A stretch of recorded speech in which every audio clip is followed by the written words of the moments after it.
à une télévision révolutionnaire.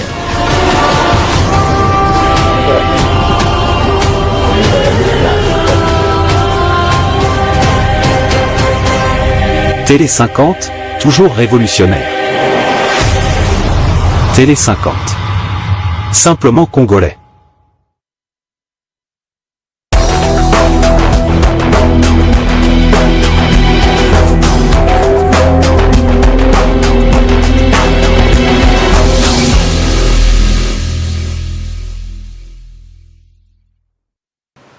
Voilà, tel qu'annoncé, dès l'entame de notre matinale, les dessous des cartes avec Jean-Marie Kassamba. Bienvenue.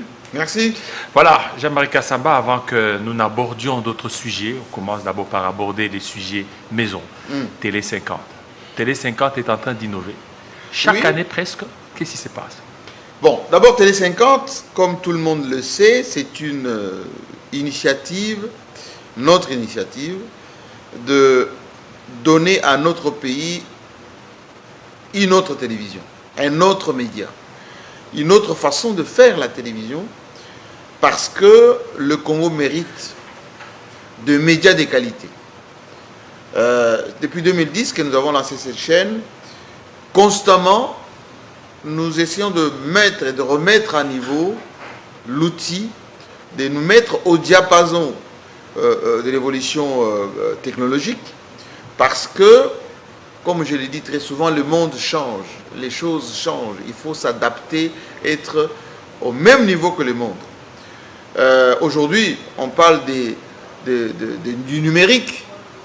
La télévision aujourd'hui n'est plus la télévision des années 60, 70, 80, analogique, avec des grosses caméras, avec des plateaux qu'on fabriquait, avec des lumières chaudes, etc. Ah non, la télévision est devenue light, elle est devenue numérique. Et donc, pour être vu et visible dans le monde entier, il faut être aux normes. Et nous, à Télé 50, on a comme leitmotiv faire ce travail-là. Ce n'est pas par vantardise, ce n'est pas par compétition. Non, si on a été précurseur, c'est parce que nous avons eu cette ambition d'un grand Congo qui mérite le média d'un grand pays. Et les journalistes ici, vous tous ici, vous êtes formés, vous êtes recyclés, vous êtes mis au bout du jour parce que vous voyagez également. Donc c'est pour cela que cette année, nous avons pensé qu'il était important de remettre nos installations à niveau. Nous avons aujourd'hui ce plateau dans lequel nous sommes aujourd'hui qui est 360 degrés. Ça veut dire quoi 360 degrés? Ça veut dire qu'on a installé à la fois les lumières, les caméras, dans les angles de tournage. On peut faire à la fois le journal télévisé, on peut faire une émission là comme on fait les face-to-face, ça c'est la matinale. Le soir, il va y avoir Kin Direct dans l'autre angle de la chaîne de télévision. Et nos studios sont en interaction, en interactivité, ça veut dire il y a le studio principal ici, il y a le studio B, dans lequel il y a le JT, d'autres émissions également. Et puis il y a aussi le studio radio qui est aussi connecté donc à la télévision avec des équipements qui vont avec. Donc voilà ce que nous avons fait cette année. Tout est fin prêt. Nous sommes au niveau à la fois du son et de l'image, au niveau des 6K. On parlait des 4K autrefois, nous sommes à 6K aujourd'hui. C'est-à-dire que la netteté, la haute définition de l'image et du son au bout du jour. Et beaucoup de gens se demandent le moyen. Jean-Marie Kassamba, et ils ne vous ont pas donné beaucoup plus de la chance. Hein. Oui, en fait, c'est le débat éternel de notre existence. Vous savez, depuis l'Europe, moi, quand je faisais 3 ateliers sud avec mon ami Pierre Vedou, que j'ai salué depuis Lomé, où il me suit en ce moment, les gens me disent, mais à Paris, comment des Noirs nous n'avons qu'une seule blanche, hein, Sylvie de Bois-Fleury, qui est à Bruxelles en ce moment, et travaille pour l'Union européenne. Où est-ce que vous trouvez l'argent pour faire la télévision? Et je leur avais dit, la télévision, ce n'est pas d'abord l'argent. La télévision, c'est la conception, ce sont les idées, et c'est l'utilisation des technologies, à l'époque c'était des techniques, pour apporter aux téléspectateurs quelque chose de qualité. Pour la petite histoire, nous avons commencé 3 télésud avec une caméra, un portable, avec des mandarines et un micro. Mais je faisais des grandes interviews. Le GMK Today, par exemple, a été à l'époque créé à partir de cela. Donc on allait dans des halls d'hôtel, dans Paris par exemple, on louait 2 chaises, on mettait une caméra en chant, contre chant, et on faisait l'interview, et c'est la diffusion du contenu de cette interview qui attirait les gens. Et on avait évolué comme ça jusqu'à ce que nous avons trouvé des partenaires, des Gabonais, des Togolais. On a eu des moyens pour faire un peu la télévision qui a fait du succès. Quand je suis arrivé ici, j'ai fait la même chose avec Fauteuil Blanc. J'avais d'ailleurs un caméraman, Damien Polo, qui est toujours là, hein, qui était le premier caméraman qui m'a filmé ici. Mais je le faisais où? Dans le hall de Grand Hôtel, à la TNC, ou chez des particuliers, où j'ai créé moi-même des plateaux, etc. Et donc, Télé 50 a été créé dans le même format. À l'époque, nous venons de faire ce qu'on appelle la télévision du cinquantenaire pour commémorer 50 ans de notre pays. Quand on a créé Télé 50, nous nous sommes donné les moyens, avec ce que nous avions auparavant comme patrimoine, c'est-à-dire ce que nous faisions, les fauteuils blancs avec, etc. Nous avons ajouté d'autres matériels et on a créé Télé 50. Nous étions dans un environnement qui était très favorable à cela. Ça veut dire quoi? Nous avions un président de la République, Joseph Kabila, avec les institutions de la République, qui était dans une posture d'une communication offensive pour le pays. Et les cadres étaient jetés pour tout le monde. Hein. Il y avait des radios qui se sont mises en place, il y avait des chaînes de télévision ici à Kinshasa, à l'intérieur du pays. Et dans cet élan-là, Télé 50 s'est imposé jusqu'à aujourd'hui. Télé 50, c'est un modèle, on va dire, économique. À l'époque, c'était la révolution de la modernité. Oui, la révolution de la modernité, y compris dans le domaine des médias. Mais Télé 50, c'est, je le dis, un modèle économique, et ça veut dire pour nous, les créateurs d'entreprise, c'est-à-dire un média, ça doit s'autofinancer, ça doit créer des revenus, ça doit créer des moyens de son existence. Vous pouvez avoir des partenaires qui peuvent vous donner un coup de pouce pour commencer, mais vous n'allez pas recourir aux mêmes partenaires. C'est comme une société. Quand vous avez des associés, ils apportent leur contribution, vous créez la société, mais le fonds de roulement de votre société, les fonds d'exploitation de votre société, ce ne sont pas les actionnaires, c'est l'activité de l'entreprise qui génère tout cela, c'est la conception, c'est les programmes, c'est les marchandises hein, que vous créez, les services que vous créez, qui génèrent les moyens. Donc Télé 50 n'a pas une caisse quelque part où on va puiser de l'argent, où il y a un financier quelque part, pour comme les gens rêvent un peu trop, très souvent, voilà, ça appartient à tel, c'est tel qui finance, et l'argent c'est tel. Rien de tout cela. Nous sommes une entreprise qui réfléchit chaque jour comment nous devons survivre, comment nous devons exister, comment nous devons capitaliser sur ce que nous faisons. Parce que ce que vous faites, ce que j'ai fait, ce sont des produits. Ce matin, vous venez de recevoir 2 membres de partis politiques. Je viens de leur faire une réflexion tantôt pour dire, vous venez de faire 2 heures sur un plateau de télévision. Vous avez payé combien pour faire votre communication? Ils ont balbutié là, ils disent non, on n'a pas les moyens, on ne nous a rien donné, etc. C'est une faute. Parce que les états-majors qui les envoient, ou pour lesquels ils travaillent, devront mettre à leur disposition des moyens pour faire la communication de leur parti. La communication a un coût. Et si quelqu'un n'a pas un budget pour faire la communication, c'est une erreur. C'est une erreur. Une erreur à la fois de compréhension, parce que chez nous, on ne respecte pas le métier des communications, des journalistes. On pense que c'est gratuit, on peut venir raconter sa vie, vendre sa camelote, sans rien donner. Voilà. Nous nous débrouillons, pour ne pas dire nous nous organisons chaque jour, pour que ce que nous faisons soit de bonne qualité, mais avec nos propres moyens quelquefois. Il y a le concours des partenaires de Télé 50, que je dois saluer ici, et beaucoup vont se reconnaître, qui nous aident, qui nous soutiennent, qui disent le travail que vous faites est de bonne qualité, voilà ma contribution, voilà ma participation pour que vous ayez de l'avant. Et c'est ces gens-là que nous devons aussi soutenir dans ce qu'ils font, dans leur vie, dans leur activité, dans leur action. Quand leur personnalité est touchée, eh bien, nous sommes là pour essayer d'équilibrer les choses ou de les aider à faire passer les messages. Alors, comment vous faites dans ce méandre politique? Surtout, on voit... il y a beaucoup plus la politisation dans tout. Oui, presque, malheureusement. Malheureusement. Et c'est dans ce monde-là que vous voulez maintenir les caps dans le monde médiatique. Comment vous faites pour faire face à ça, à cette réalité? Écoutez, nous vivons dans un monde où la diversité est quasi permanente.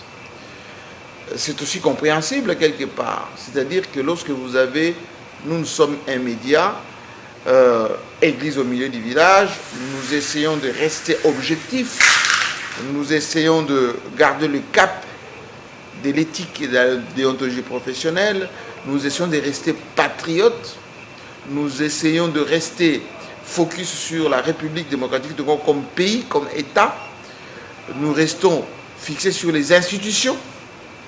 Eh bien, le fanatique, les gens qui ils sont partisans, ils pensent que nous ne sommes pas suffisamment encartés ou colorés pour garder cette posture. Mais l'explication qu'on leur donne très souvent, c'est quoi? N'essayez pas d'étouffer la liberté, d'étouffer l'expression, d'étouffer la liberté de presse parce qu'elle est constitutionnelle. Quand vous lisez notre constitution, la liberté de presse, la liberté d'expression, les médias libres, c'est consacré dans cette constitution. Un état de droit, comme le nôtre. D'abord, nous nous appelons République démocratique du Congo. Nous devons être attachés à ces valeurs-là. Et donc, qu'est-ce que nous faisons en Télé 50? Nous faisons notre métier.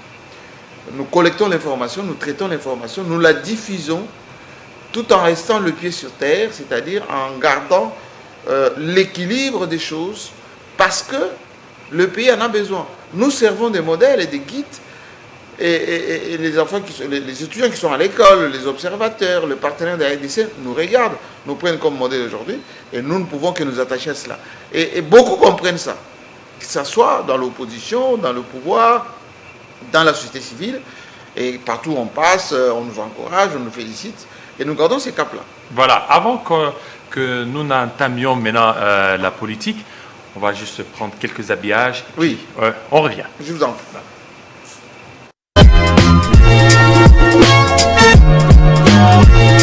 Tous les matins,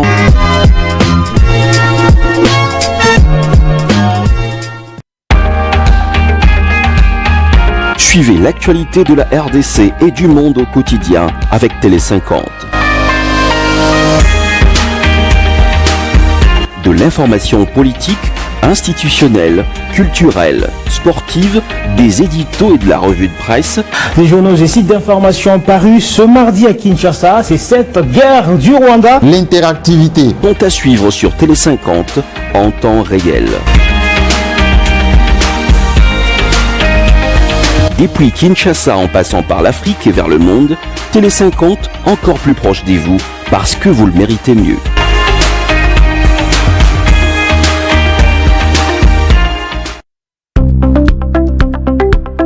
« 24 heures sur 24, Télé 50 vous fait suivre l'évolution du monde, car l'actualité ne s'arrête jamais. Nos équipes rédactionnelles et techniques sont chaque jour à pied d'œuvre pour vous mettre à jour sur nos différentes plateformes et digitales de diffusion d'informations.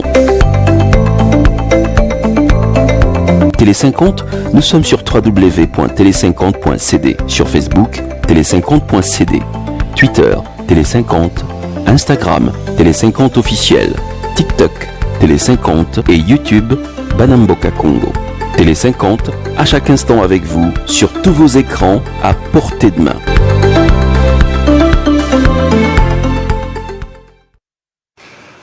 Voilà, ça c'est Télé 50. Il y a encore d'autres habillages qui sont en cours. Je pense peut-être aujourd'hui ça pourra terminer. C'est-à-dire que la télévision, c'est à la fois ce qu'on vient de voir, c'est-à-dire l'habillage d'antenne, mais c'est aussi les conceptions d'émissions.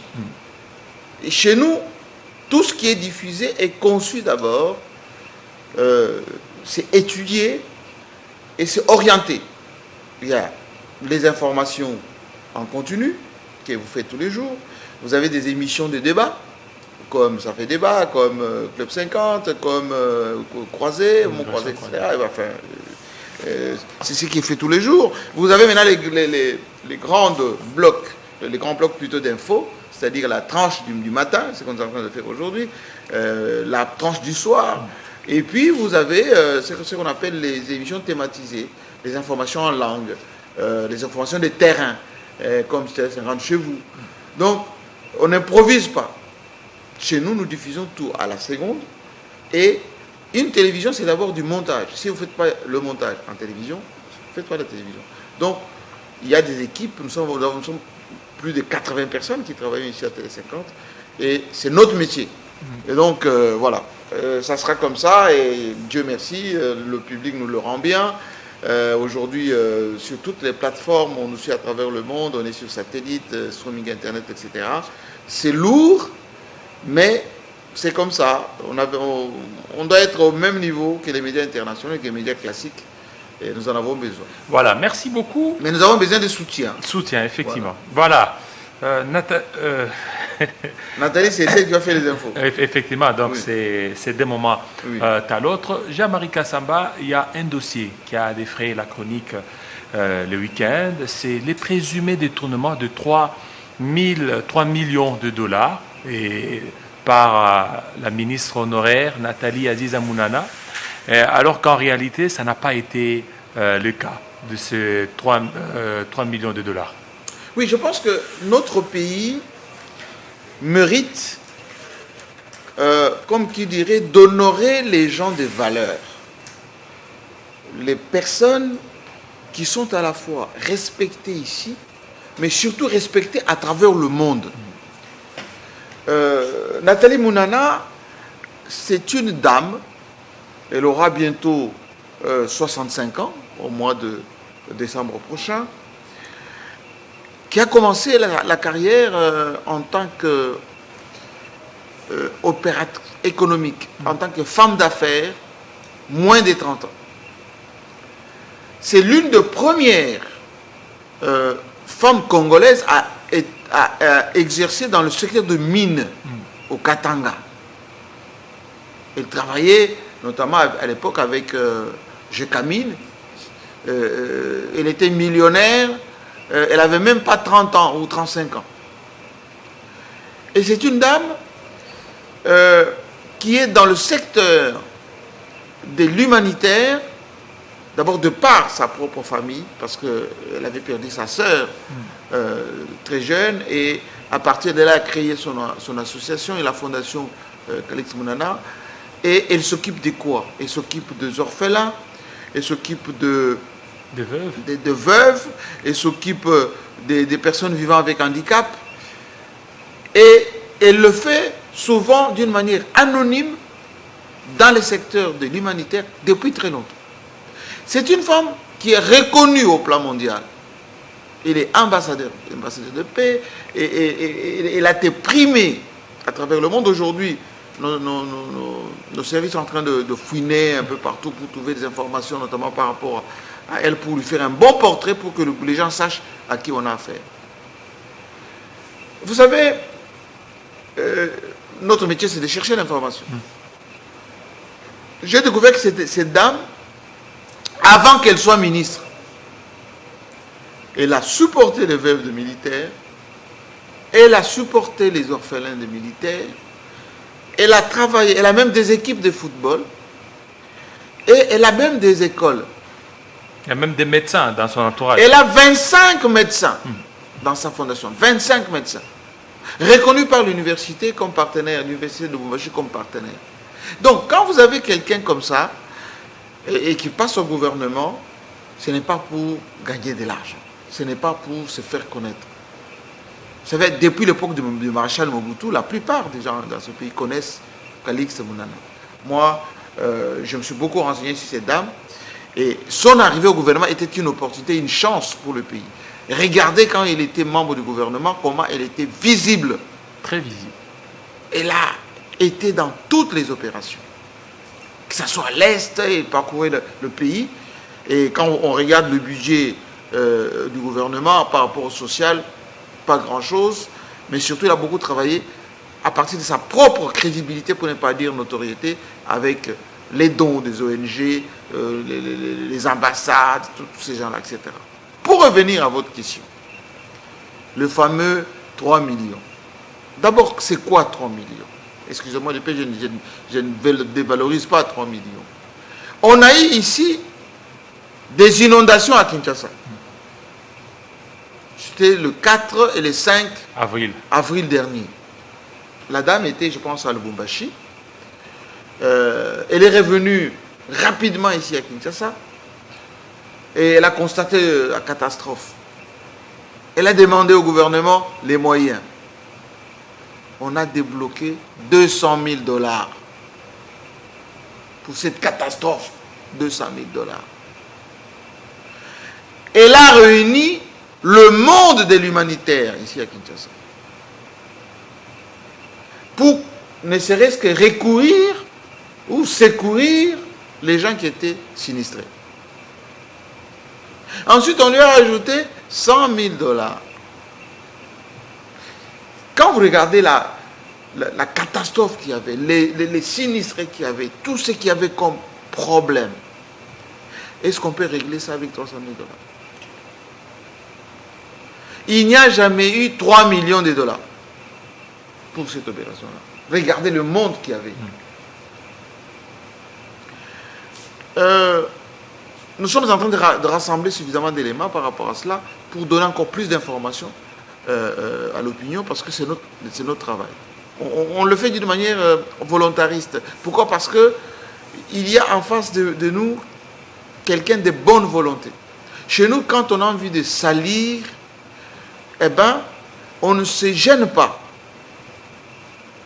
Parfois, il y a des perspectives de mise en place du gouvernement, de nomination. Alors, on salit comme ça déjà en amont. Moi, il y a beaucoup de gens qui ne sont pas mes amis, qui ne sont pas mes frères, etc. Mais quand il y a de l'acharnement sur des gens, j'essaie de... Et parce que et même avec les 3 millions, oui, c'est pour les relogements de ceux qui étaient là. Mais ces 3 millions ont été distribués tout juste après, c'est-à-dire après le remaniement, lorsque déjà ils sortaient, c'est-à-dire qu'il y a eu task force là. Si vous voulez que je revienne là-dessus. Task force là qui... Quand on donne même les 3 millions pour reloger les gens, mais Nathalie Mounane était déjà sortie du gouvernement. Effectivement, et n'a même touché. Et cet argent et les sacs de foufou, je ne sais pas, du riz qui étaient donnés par des ambassades sont encore restés là-bas. Il faut que la ministre qui l'a remplacée, qu'on ne voit pas beaucoup d'ailleurs, disent qu'est-ce qu'on fait de ce que Mounana a laissé. Vous savez, le ministère des Affaires sociales était le canard boiteux du gouvernement.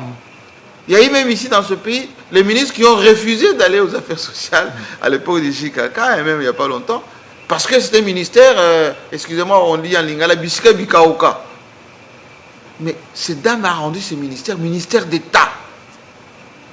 On vient de récupérer ces ministères regardis, avec une certaine crédibilité, etc.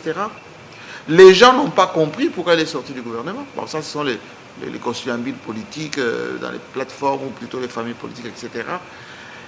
Et depuis qu'elle est partie, on ne voit rien de significatif par rapport au sinistre que nous avons dans ce pays. Et donc, il faut qu'à un moment donné, qu'on arrête un peu de cracher sur des gens qui ont des valeurs, ou qu'on arrête un peu de stigmatiser quelquefois les gens. Vous savez, Bissele Bifort, qui était l'ancien conseiller du président de la République en matière de sécurité, j'ai vu encore un tweet ce matin qui a encore un rapport sur sa tête. Voilà, des pisières là qui circulent. Je me pose la question. Bon, je ne suis pas dans les secrets de Dieu. Je ne sais pas si c'est le cas. Mais ce type, quand même, il en a pris un peu trop. Pourquoi dans l'entourage, souvent, du chef de l'État, il y a souvent ce genre de petits complots de personnages, etc. Parce que ce soit la personne gêne, ou parce que la personne a beaucoup plus de proximité avec le président. Faut l'isoler. C'est pas bon. C'est pour cela que la plupart des gens qui peuvent aider, qui peuvent apporter un supplément d'âme, comme on dit, et au président de la République et au pays, soit sont découragés, soit ils sont éloignés, et ces gens trouvent que c'est injuste, ce genre de choses. Je peux vous citer d'autres, mais ce n'est pas le lieu aussi. Mais soyons républicains.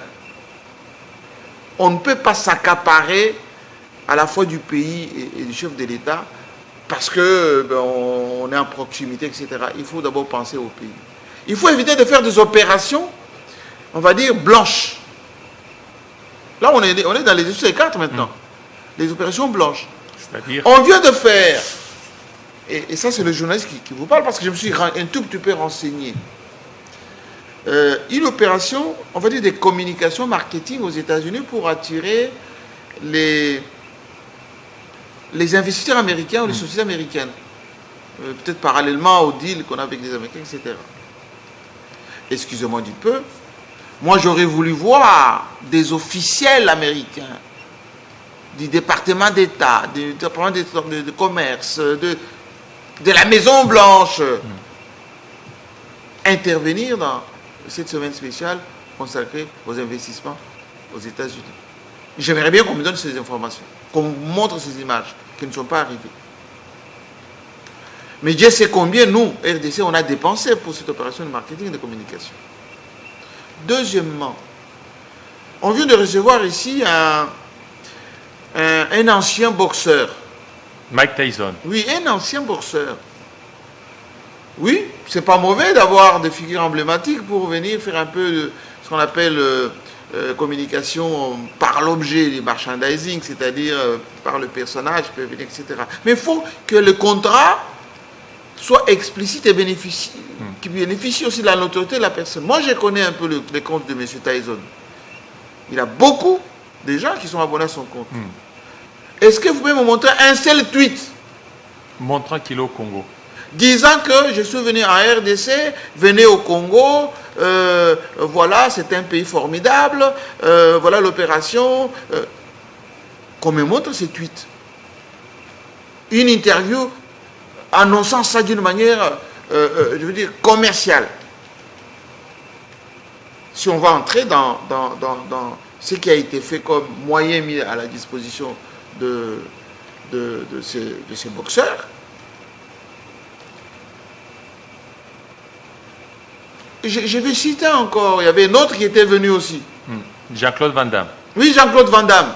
On lui a même donné un passeport diplomatique pour notre pays. Mais ce n'est pas le président de la République qui monte toutes ces opérations, y compris ce qui a été fait pour l'équipe de football, là, vous savez, en Espagne. Oui, Barcelone. Oui. Alors, si on monte des opérations comme ça, qui nous coûtent beaucoup d'argent, et en contrepartie, il n'y a pas le retour sur investissement, il y a de quoi se poser des questions. Et lorsque nous disons ces choses-là, ce n'est pas ni par méchanceté, ni par jalousie, ni par... Non, c'est par objectivité.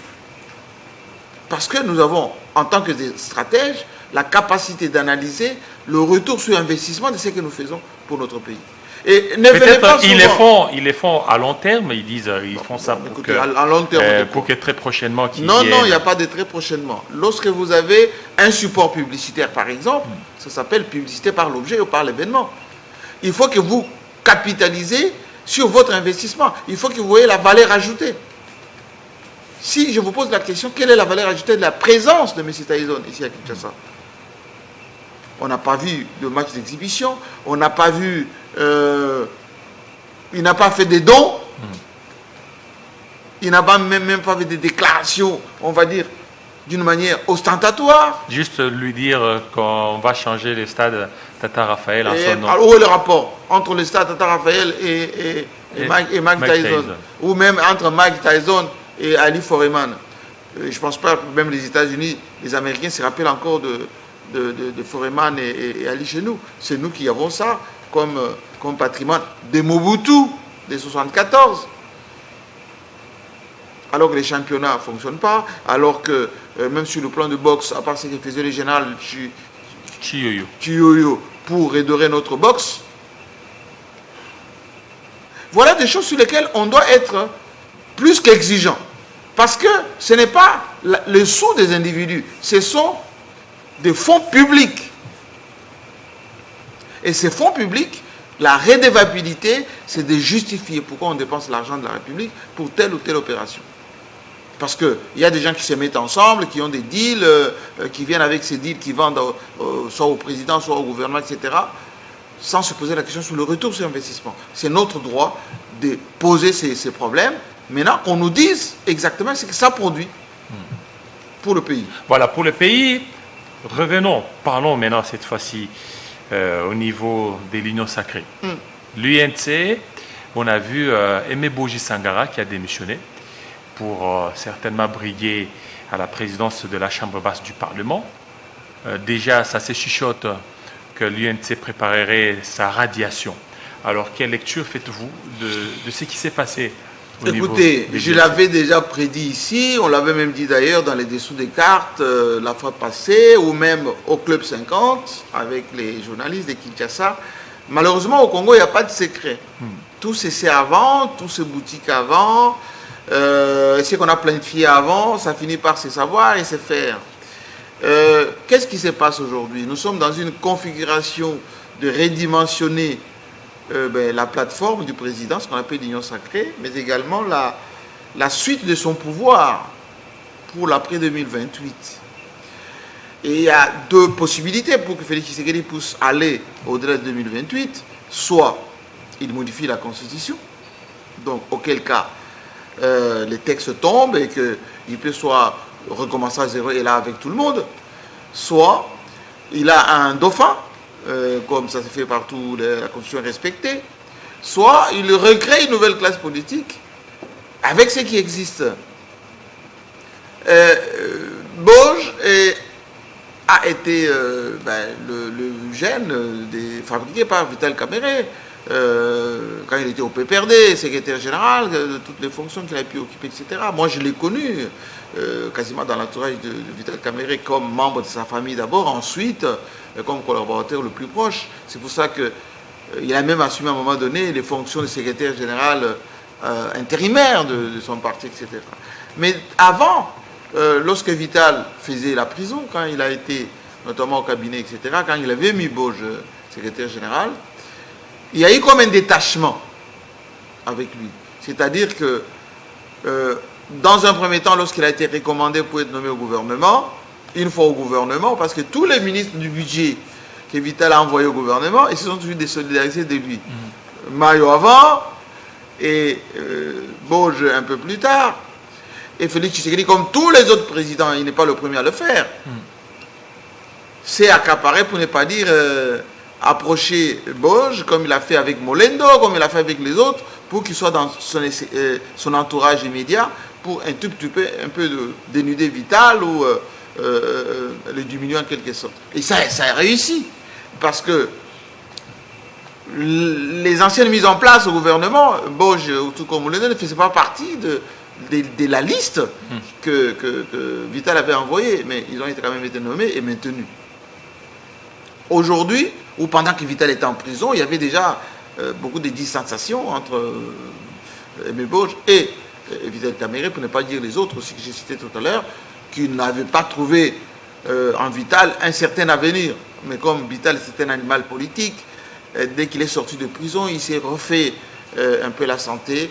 Il est revenu ministre d'État, plutôt vice-premier ministre à l'économie. Ensuite, il s'est fait encore, comme qui dirait, peau neuve pour se retrouver président de l'Assemblée nationale. Mais les autres qui l'avaient un peu quitté, s'étaient un peu rapprochés de lui, d'une manière timide, mais ils étaient toujours collés à Félix Tshisekedi. Maintenant, la carte Boge est jouée pourquoi? Parce que, il est de la famille de Vital Kamerhe, il est du Sud Kivu, et on veut en quelque sorte diminuer suffisamment l'influence de Vital Kamerhe et au Sud Kivu et dans l'espace politique. Et ensuite, la personnalité de Vital Kamerhe inquiétait l'Union sacrée et Félix Tshisekedi en particulier quand il était à l'Assemblée nationale pour les débats, notamment sur la modification de la Constitution ou même d'autres points, parce que Vital Kamerhe, avec sa personnalité, son bagou, etc., n'était pas malléable pour cela.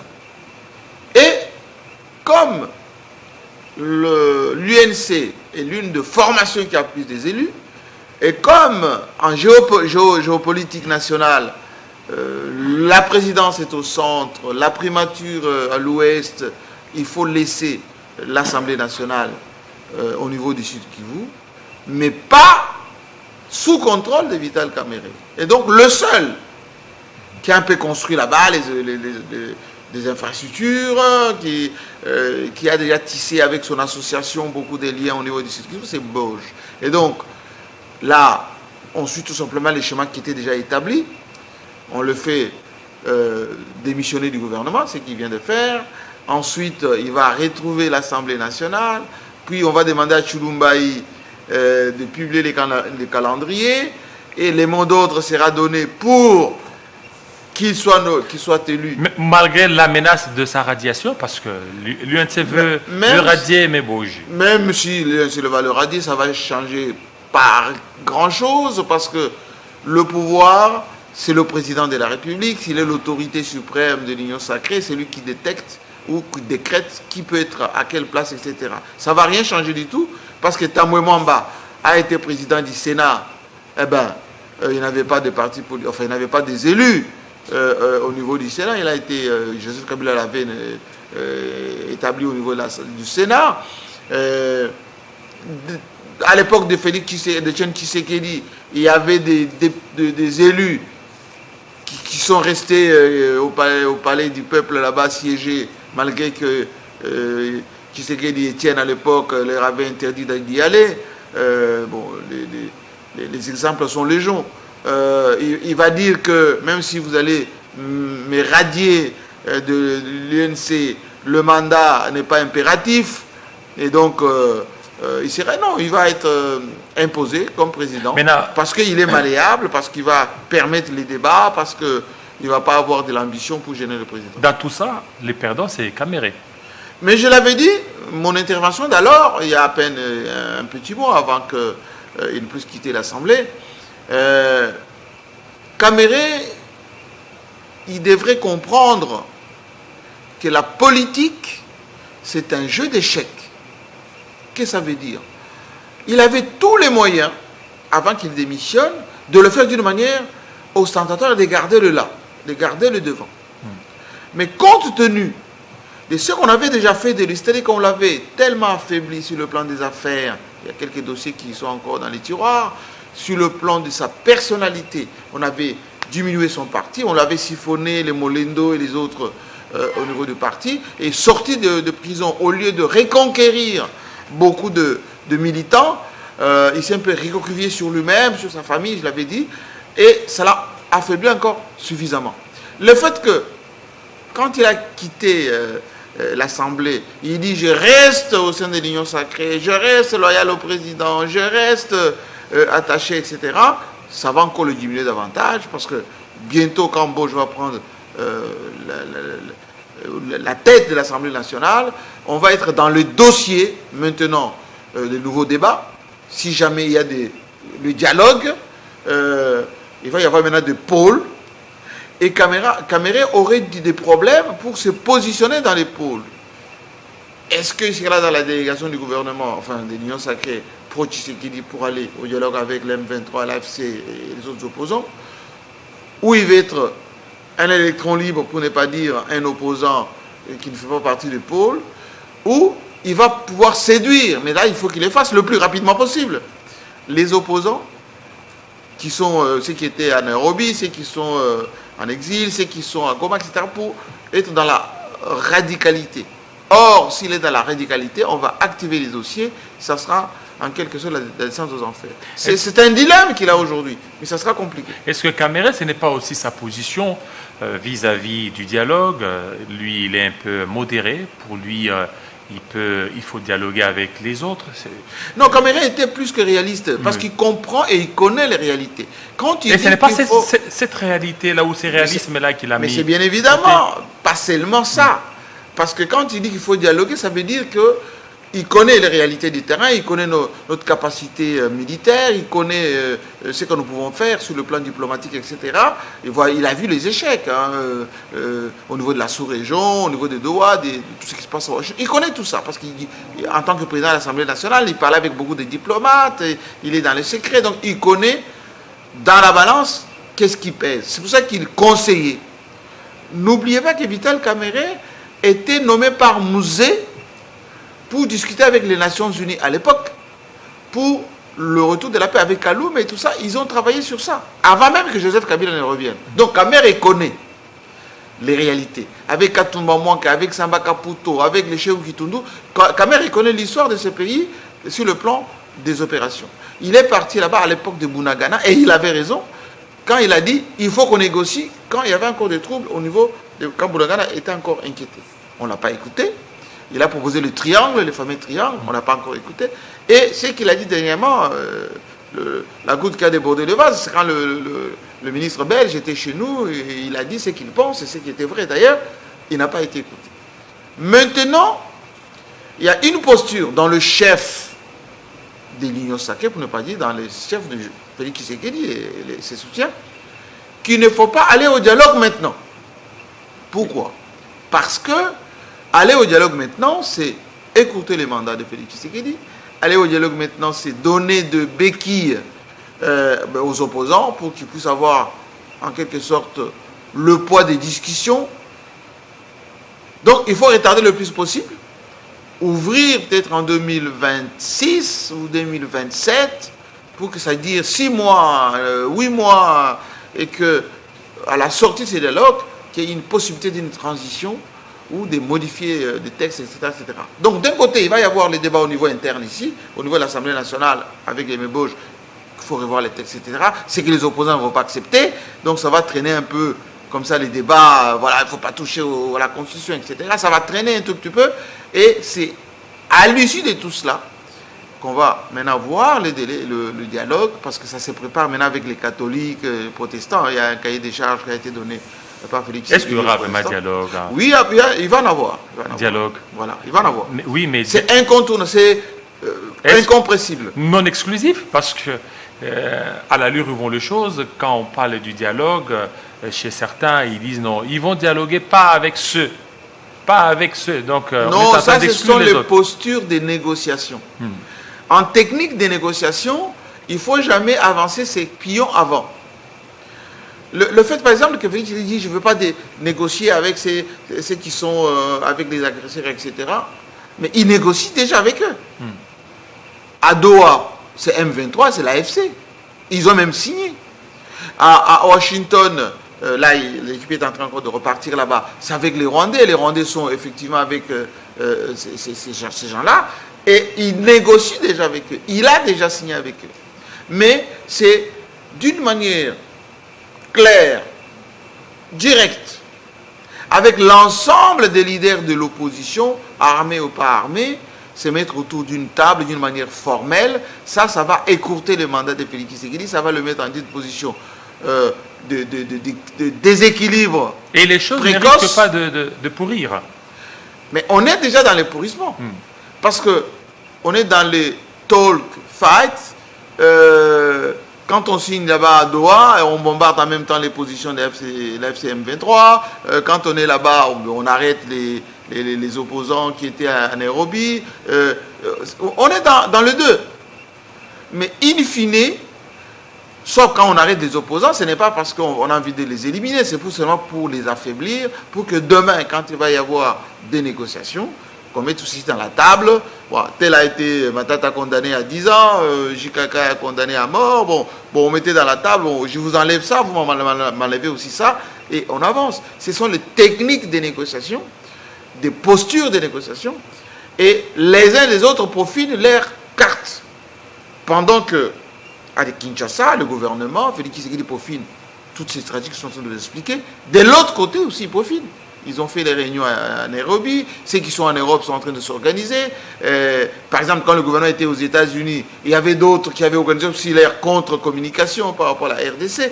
Voilà, comme dans les années 80. Mais déjà, entre-temps, au niveau de Doha, aujourd'hui et demain, s'ouvre une autre réunion, parce Oui, que c'est... mais avec qui? C'est le 6e round avec la FCM23. Mais c'est qui la FCM23? Et les choses se compliquent davantage. Oui, ça se complique parce que en matière de stratégie, il faut toujours avoir ce qu'on appelle la transparence dans les termes des négociations. On ne dit pas qu'il faut tout expliquer, mais il faut quand même avoir une certaine traçabilité de ce qui est fait. Parce qu'aujourd'hui, l'opinion se pose la question. Est-ce qu'on est en guerre contre le Rwanda et où on est en guerre entre nous? Si on était en guerre contre le Rwanda, on devait déclarer la guerre et faire la guerre, comme ça se fait entre les pays. Et d'ailleurs, le président lui-même a lancé l'appel à Kagame, voilà, la paix des braves, etc. Ça veut dire qu'on n'est pas en guerre avec le Rwanda. Parce qu'à Bruxelles, par exemple, il pouvait incriminer Kagame devant lui, voilà, le criminaliser, comme on dit, voilà, devant lui. Il n'a pas fait, dans une posture, on va dire, tactique des négociations. La même chose pour le M23, pour l'AFC, mais il y a aussi les autres, hein, Codeco, Anuturi, partout. Ces gens-là, ils menacent aussi notre sécurité. Et donc, il ne faut pas qu'on puisse avancer masqué. Ça pose des problèmes au niveau de la population, des compréhensions des enjeux. On se pose la question, est-ce que notre gouvernement fait des choses plus clairement ou notre gouvernement essaie de faire des choses à moitié? À moitié, ça veut dire, on est avec l'AFC, on est avec la M23, on l'Ituri, c'est notre processus, mais tout ceci compromet l'unité du pays et même la stabilité pour que l'économie et la production avancent. S'il y avait un conseil à donner, il faut qu'il y ait une définition claire de la posture de résolution des conflits. Qu'est-ce que ça veut dire? Identifier les protagonistes du conflit, avoir un cahier des charges clair, un langage clair, les termes de référence clairs, et mettre en face de vous les gens avec lesquels vous n'êtes pas d'accord. Et avec eux, vous discutez, chacun met ses pieds sur la table, et vous voyez qu'est-ce que je donne, qu'est-ce que je prends. C'est comme ça qu'on peut avancer. Alors, qu'est-ce qui a expliqué ces revirements langagés de la part de Massad Boulos, qui a parlé, il faut parler pour trouver les causes profondes. Les mêmes propos ou les mêmes dires de la FCM23, c'est-à-dire que c'est ce qui est répété par Massad Boulos. Alors, moi là, je veux vous donner des réponses comme stratège géopolitique. Qu'est-ce que ça veut dire? Boulos n'a pas changé d'avis. Boulos, ce sont les États-Unis d'Amérique. Les États-Unis sont dans une posture de gagner des parts de marché vis-à-vis des Chinois. La Chine contrôle à peu près 70% de nos minéraux. La Chine est le premier producteur de beaucoup de nos minéraux parce que non seulement ils prennent chez nous, mais ils stockent chez eux et ils revendent quand ils veulent. Donc c'est eux qui gèrent le marché. Ça c'est la route de soie des Chinois. Maintenant, la route créée par Biden avant de partir, c'est-à-dire l'Obito, c'est pour essayer de grignoter un tout petit peu sur ce que nous avons pour aussi exister, parce que nous avons des matières critiques qui intéressent les États-Unis. Quand les États-Unis arrivent chez nous, qu'est-ce qu'on leur dit? Écoutez, pour le moment, les Rwandais ont l'emprise sur la RDC, notamment sur la partie Est. L'emprise en langage géopolitique, ça veut dire que c'est eux qui contrôlent. Donc, vous devez, si vous voulez avoir accès à ces matières premières, vous devez avoir un contact, une collaboration avec les Rwandais. C'est pour ça qu'ils n'ont pas criminalisé les Rwandais, ils n'ont pas diabolisé les Rwandais, ils nous ont demandé de coopérer avec les Rwandais. Parce qu'ils font des affaires déjà avec les Rwandais. Parce que les Rwandais leur donnent des moyens via les Qatar, parce que les Qatar, c'est le bras armé des États-Unis, les Qatar, c'est le premier investisseur au Rwanda. Donc, en termes de négociation, il faut savoir à qui vous avez affaire. Quand on va au Qatar, le Qatar n'est pas habitué. Et nos problèmes ne seront pas résolus tels que voulus par ceux qui gouvernent, certainement. Non, mais c'est-à-dire qu'à un moment donné, on n'avait pas compris que le Qatar ne peut pas jouer contre le Rwanda. Est-ce que ce n'est pas aussi une erreur de notre part d'amener nos problèmes au niveau du Qatar, alors qu'on aurait dû peut-être les résoudre ici, au niveau peut-être de la sous-région, ou peut-être au niveau interne? Mais M. Kilolo, c'est ce que je me tue à dire depuis 3 ans, 4 ans, et je continue de le dire encore aujourd'hui. Vous ne pouvez pas pousser un pays qui a des intérêts dans un autre pays à faire des choses pour vous. Le Rwanda, le financeur important du Rwanda, c'est le Qatar. 8 milliards de dollars, plus que ça d'ailleurs. Le Rwanda travaille avec les États-Unis. Le Rwanda travaille avec l'Union européenne. Regardez la fameuse réunion qui s'est tenue à Bruxelles. Le partenariat, c'est que l'Union européenne a mis sur la table pour le Rwanda. Malgré les sanctions. Mais il n'y a pas de sanctions. Il n'y a pas de sanctions contre le Rwanda. Il y a des intentions et des condamnations de principe. Et on nous a dit, nous, RDC, attendez-vous avec le Rwanda. Là où le président Tshisekedi a réussi, c'est d'avoir, comme qu'il dirait, exposé le Rwanda. Puis, comme il dit, le comité international a témoin sur les exactions du Rwanda chez nous. Mais nous n'avons pas bien vendu ou suffisamment vendu notre génocide, qui n'est pas encore génocide officiellement déclaré, notre génocoste. Moi, j'étais un peu éberlué de voir Mike Tyson aller faire un tour là à côté du Palais du Peuple, là où on a installé le coin là, Génocoste, alors qu'on devait avoir ce qu'on appelle les mausolées immenses. Ce n'est pas les places qui nous manquent. On peut même détruire une grande place ici à Kinshasa, on construit quelque chose de gigantesque, on va mettre nos crânes dedans, les photos, avec des écrans où on met des films. Et quand les gens viennent, et avec des gerbes de fleurs, ils vont déposer là avec des livres, ils écrivent dedans. On n'a pas fait ça. Voilà. Aujourd'hui, la réalité est que Boulos, pour répondre à votre question, n'a pas du tout changé d'avis. Les Rwandais aussi qui travaillent de leur côté, ils ont amené les éléments sur la table de Trump pour dire, voilà, ce que nous on peut vous dire, nous avons des mines industrielles là-bas. Nous, chez nous, il n'y a pas la corruption. Nous, chez nous, il n'y a pas l'insécurité. Nous, chez nous, parfois, ils volent chez nous. Hein. Ils vont raffiner chez eux là-bas. Ils disent aux Américains, nous sommes prêts à vous fournir là-bas. Il y a encore du travail à faire pour le moment.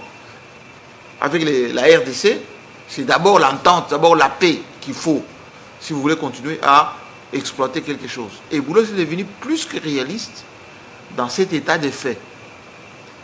C'est à nous de porter les stockades, comme on dit, au plus haut niveau. C'est-à-dire qu'on amène des spécialistes en communication, qu'on amène des stratèges, des historiens,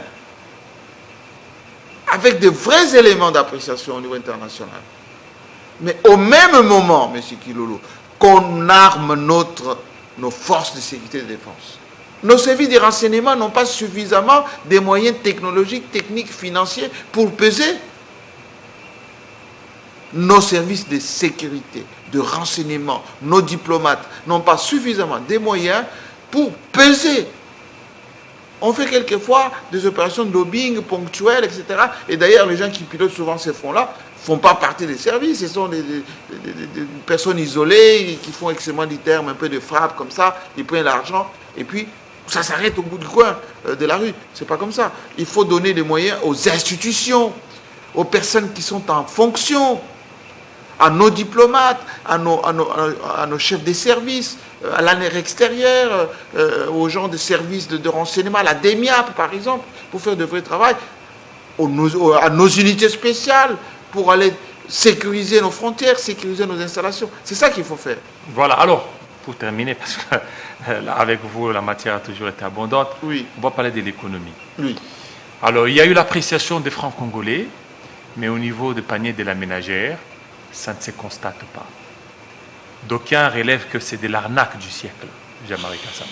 Écoutez, moi j'ai fait une grande émission avec le gouverneur de la Banque centrale, qui est très apprécié, hein, ce fauteuil blanc, il est en ligne, hein, les gens peuvent télécharger, etc. Et le gouverneur a donné, on va dire, les explications techniques le plus plausibles, hein, le plus compréhensibles par rapport à ça. Et donc, la Banque centrale, qui est l'autorité de régulation, de gestion de la monnaie, a pris des mesures techniques, l'injection de devises qu'ils ont puisées dans nos réserves d'échange, 50 millions, on parle juste 100 millions. La banque a changé les indicateurs et en même temps, la banque a autorisé aux banques privées, par exemple, de mieux gérer les masses monétaires. Mais c'est sans compter, et là je réponds à votre question, avec l'action gouvernementale. Je vais vous poser cette question, par exemple, sur la mobilisation des recettes. Mouzito, vice-premier ministre en charge du budget, a déposé un budget de 20 milliards de dollars. Et ces 20 milliards de dollars, c'est déposé en référence à un franc congolais, un dollar congolais qui est évalué à 28. Si vous descendez à 20, est-ce que les impôts seront payés? À quel taux? Par qui?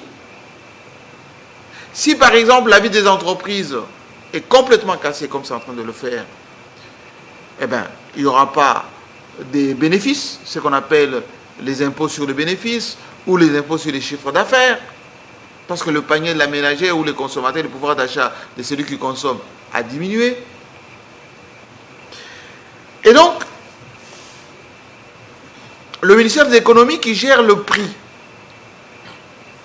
est-ce qu'il a intégré ces ministères les fluctuations brutales, je dis bien fluctuations brutales, de ce qu'on appelle la politique de prix sur le terrain?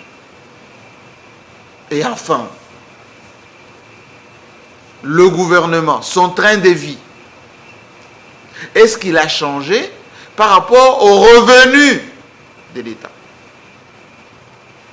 Voilà des questions fondamentales, ce qu'on appelle les indicateurs du cadre macroéconomique sur lesquels il n'y a pas de débat, sur lesquels il faut être très prudent. Parce que la baisse du pouvoir d'achat de la population peut être sujet à des soulèvements, peut être sujet au mécontentement, peut être sujet à des situations ingérables. Imaginez quelqu'un qui touche 100 $ aujourd'hui. Avec ces 100 $, il pouvait payer son loyer de 30 $, il pouvait nourrir ses enfants, il pouvait avoir un peu de transport. Maintenant, avec ces 100 $, il va encore ajouter. Oui, mais il faut qu'il ajoute, mais il faut qu'il les trouve quelque part. Et on ne change pas comme ça les revenus des gens d'une manière aussi brutale. Et donc, moi je ne dis pas que c'est une frappe. Non, je ne dis pas ça. Je ne dis pas que c'est RAM 2, parce que j'ai entendu beaucoup de gens dire oui, c'est RAM 2, on nous pompe notre argent, etc. C'est tout simplement un manque de synergie entre la Banque centrale, qui est l'autorité monétaire, en même temps conseil du gouvernement, le ministère du budget qui doit planifier tout ceci en fonction des réalités du terrain, le ministère de l'économie qui doit regarder, qui gère le quotidien, c'est-à-dire l'offre et la demande, et enfin la coordination de la première ministre. Parce que moi j'ai entendu dire d'ailleurs qu'elle avait des inquiétudes sur son budget qu'elle a déposé au niveau du gouvernement, de l'Assemblée nationale. Et en même temps, M. Kilolo, on va peut-être terminer par là, nous sommes en session budgétaire en ce moment à l'Assemblée nationale, avec les gesticulations qui sont là-bas au niveau de l'Assemblée nationale. Le débat n'a pas encore commencé. Et imaginez-vous qu'au niveau de l'Assemblée nationale, si on n'a pas débattu sur le budget et que la session est terminée, le gouvernement est réputé démissionnaire. Et donc, est-ce qu'on se pose de vraies questions? Quand on est en position, en temps de guerre, comme nous sommes, entre guillemets, on ne peut pas se permettre certains moments d'instabilité. Comme c'est le cas. On doit avoir un budget, on doit avoir les institutions de l'État qui fonctionnent. Je vous donne un exemple simple. Vous avez reçu ce matin ici un soutien du ministère délégué à la Défense, Elisère Tamboul. Jusqu'au moment où je vous parle, il n'a pas de bureau. Pas de bureau. Comment il va travailler? Il est ministre délégué à la Défense, en situation de guerre. Il doit identifier le retraité, les orphelins, le veuve, et venir en supplément du ministre, l'excellent ministre de la Défense, Moïda Invita, qui est à tout le front, etc., etc. Vous voyez que là où il y a matière à priorité, on ne le fait pas. On va vous inviter Mike Tyson, on va aller au football, on va. Voilà, merci. Et le Congo n'a pas besoin. Voilà. Alors, pour être complet, juste en quelques mots, en quelques thèmes, où va le monde? Oui. En France aussi, Nicolas Sarkozy, les cornus qui a échappé à des censures, deux censures d'ailleurs, et Nicolas Sarkozy aussi, qui devra aussi peut-être être emprisonné pour un temps en attendant. La France est en instabilité constante depuis très longtemps. Surtout la décision de Emmanuel Macron. Non, c'est-à-dire en instabilité institutionnelle depuis très longtemps. Depuis d'ailleurs la gouvernance de François Hollande. Les plus grands présidents français, on en a connu 3. Général de Gaulle, qui a fondé la France, la Ve République, qui a reconstruit la France avec les 30 Glorieuses. Ensuite, vous avez eu François Mitterrand, le grand sphinx, l'homme des grands esprits, les grands travaux, le Louvre, la Défense, la Grande France, etc. Et vous avez eu les derniers grands présidents français, c'est Jacques Chirac, au niveau international, avec le Bagot, etc. Après, il n'y a eu plus rien. Il y a eu quoi? François Hollande, qui n'a même pas terminé un mandat, il était venu me faire chez nous un peu une petite rodéo, là. Face à Joseph Kabila, moi j'étais là. Un seul mandat. Aucune personnalité politique, enfin, ce qu'on appelle le bagou d'un grand chef, etc. Voilà.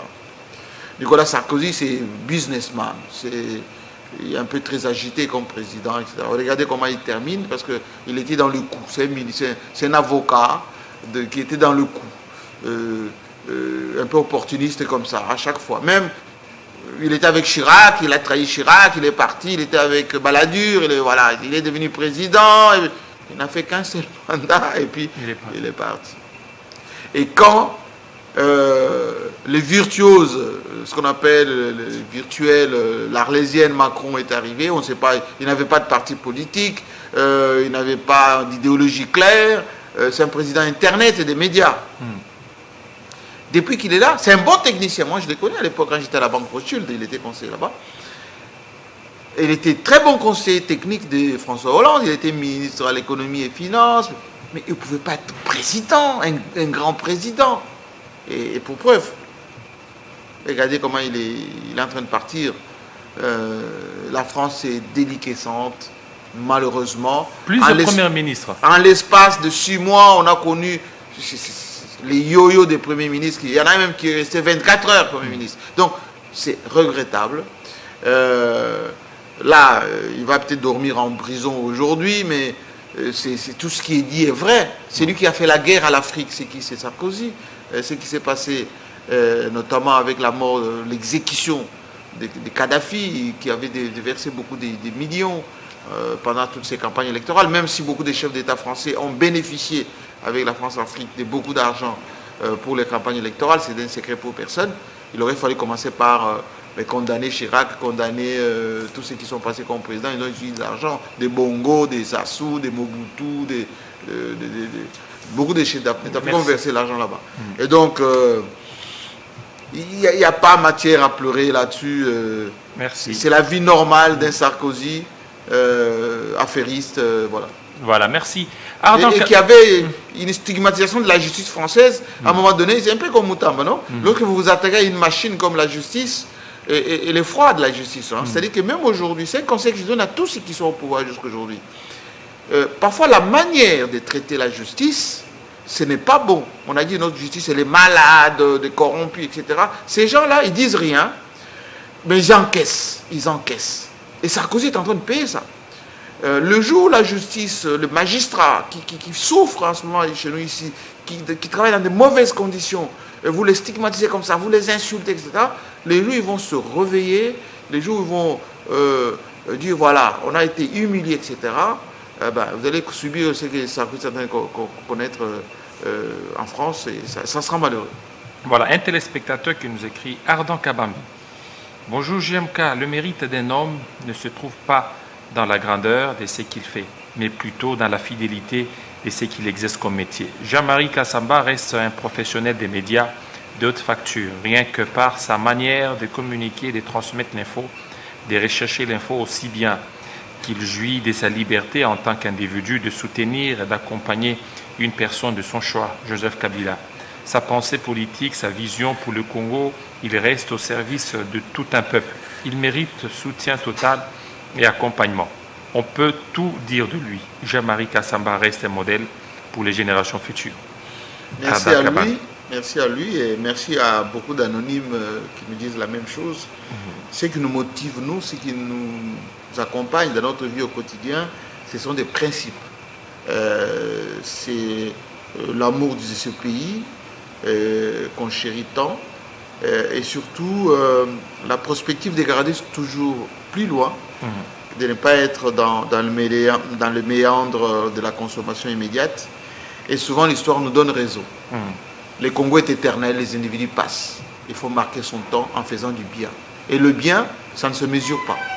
Le bien, ça se voit. Et la jeunesse, ou plutôt la population, quand les gens pensent qu'elle est bête, elle constate. Elle voit ce qui est vrai et ce qui ne l'est pas. Voilà. Merci beaucoup. Il y a aussi un téléspectateur. Bon, lui, c'est un correspondant. Il dit quel est l'apport de c'est Martial Bendelo qui nous suit. Ah, que je salue. Voilà, très courageux, correspondant voilà. de Télé 50 au Nord Kivu. Je lui rends hommage ici parce que c'est quelqu'un qui travaille dans des conditions très difficiles. Il nous amène beaucoup d'informations de ce qui se passe là-bas. Moi, je sais que son abnégation pour l'information, pour la vérité, il est très attaché, Martial Bendelo, à notre pays, à la nation. Je l'encourage à continuer à faire ce travail parce que on n'a qu'un seul pays qui s'appelle la République démocratique du Congo. Avant de terminer, si vous permettez, je voulais rendre hommage à un ami à moi, Alexis Mukuna, pasteur de son état, qui nous a quittés la semaine dernière, le samedi passé. Et il sera enterré vendredi ici à Paris. Je l'ai connu dans ma jeunesse quand je suis arrivé à Paris. Un monsieur d'une gentillesse extraordinaire, d'une intelligence très équilibrée. Il était devenu grand-père, il est mort tragiquement la semaine dernière. Il sera enterré à Chelles ce week-end. Je lui rends hommage avec toute l'amitié et l'amour que je lui porte à sa veuve qui est restée Adèle et puis à toute la famille. Beaucoup de courage. Ainsi va la vie des hommes. Voilà, ainsi va la vie des hommes. Ça n'est fini avec vous, Jean-Marie Kassamba. À 13h, vous aurez la grande édition de Nathalie Yokumposo, 13h, 14h, 15h. À 18h, Kinshasa Direct avec Salambo, grâce à 19h. Ça sera la grande édition de Kubaburanzi Gaïtan, Shigeregere Kabuya. Alors, demain, la matinale, Crispin Chibinkoufoua. Restez branchés sur Télé 50. À très bientôt.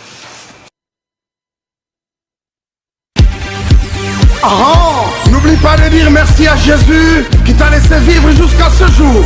Une année de plus, pas fait ta caca.